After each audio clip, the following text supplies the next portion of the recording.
पितृदोष है, ये आपको कैसे मालूम पड़ेगा?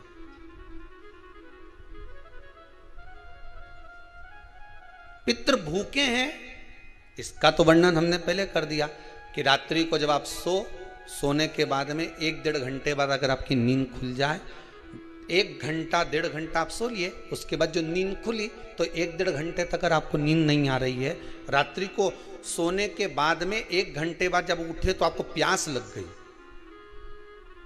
भूख लगने लगी, प्यास लगने लगी कि मेरे को पानी पीना पड़ेगा, घबराहट हो रही, पानी पीना पड़ेगा। 1-1.5 घंटे सोने के बाद अचानक नींद खुले और आपको प्यास लगे, समझ लेना आपके पितृ भूखे हैं और प्यास है।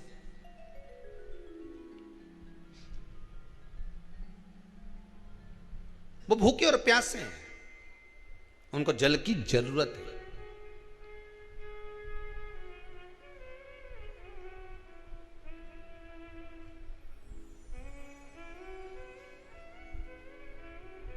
किसी भी नदी में, सरोवर में, कुंड में, बावड़ी में, तालाब में, आप तीर्थ में जाकर जब स्नान करते हैं तो स्नान करने के बाद एक काम का नियम बना लो कि अपने हाथ की अंजलि में जल लेकर अपने पूर्वजों को देना है। प्यासे रहते हैं, भाग मांगते हैं।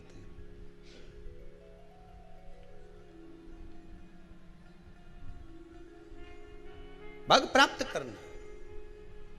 3 वृक्ष पितरों के तुल्य हैं। नैमिषारण्य की कथा में भी कहा था 3 वृक्ष पितरों के तुल्य हैं। पहला पीपल, दूसरा बट वृक्ष, तीसरा बेलपत्र का वृक्ष। ये पितरों के तुल्य हैं। अगर आपको रात्रि में नींद नहीं आ रही है, ऐसा लगता है कि रात्रि को 1 घंटा 1.5 घंटा सोने के बाद कुछ गलत गलत विचार आने लगते हैं, नींद सुबह 3 बजे तक 4 बजे तक नहीं आती, 4 बजे के बाद फिर नींद आती है, तो एक प्रैक्टिकल जरूर कर देखना।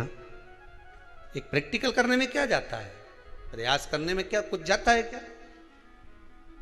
प्रैक्टिकल कर देखना कि कहीं सियोर वाला महाराज झूठ तो नहीं बोल रहा, तो प्रैक्टिकल करने में कुछ नहीं जाए। 1 लोटा पानी लो, उसमें थोड़ा सा कच्चा दूध डाल लीजिए, श्राद्ध पक्ष चल रहा है, बेलपत्री का पेड़ या पीपल का पेड़ या बट का पेड़, इन पेड़ के नीचे ले जाकर उस दूध को दोपहर में सुबह 10 बजे से लेकर 12 बजे के बीच में ले जाकर चढ़ा दीजिए। रात्रि को फिर ना आपको प्यास लगेगी, ना भूख लगेगी, नींद एक बार लगी तो सुबह ही खुलेगी। प्रैक्टिकल करने में क्या जाता है? पानी डालने में तुम्हारा कुछ जाएगा? अरे बोलो तो सरी, हमें 10 रुपया का दूध जरूर उसमें, और तुम इतनी चतुर हो, इतना सारा दूध थोड़ी डालोगी, तुम 2 चूल्हे डालोगे। कहाँ तुम इतना डालने वाली हो है?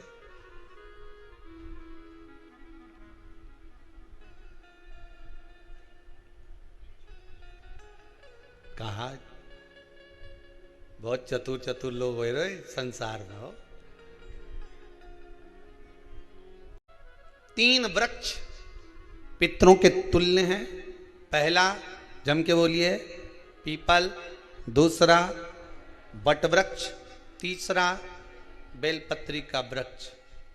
3 पीपल के वृक्ष में 52,000 ब्राह्मण एक साथ निवास करते हैं, इसलिए पितृतुल्य है। बट वृक्ष ब्रह्मा जी के मस्तक से बना, इसलिए पितृतुल्य है। और बेलपत्री का वृक्ष माता पार्वती जी के अश्रु से बना। जब आंसू गिरे थे माता जगत जननी जगदम्बा पार्वती के, उस समय पर पितृलोक में हलचल उत्पन्न हो गई थी। हमारी नातिन की आंख में आंसू कैसे आ गए? मैनावती की पुत्री है,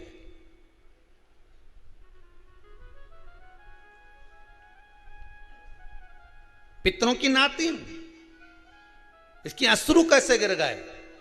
पार्वती जी ने कहा ये आंसू नहीं, मेरा पुण्य भाग प्रकट करती हूं बेलपत्री के रूप में। तो पितरों ने वर दिया था कि ये बेलपत्री का वृक्ष हमारा आशीर्वाद है, इसके नीचे अगर कोई दीप लगाता है, शिव को स्पर्श कर चढ़ाता है उसके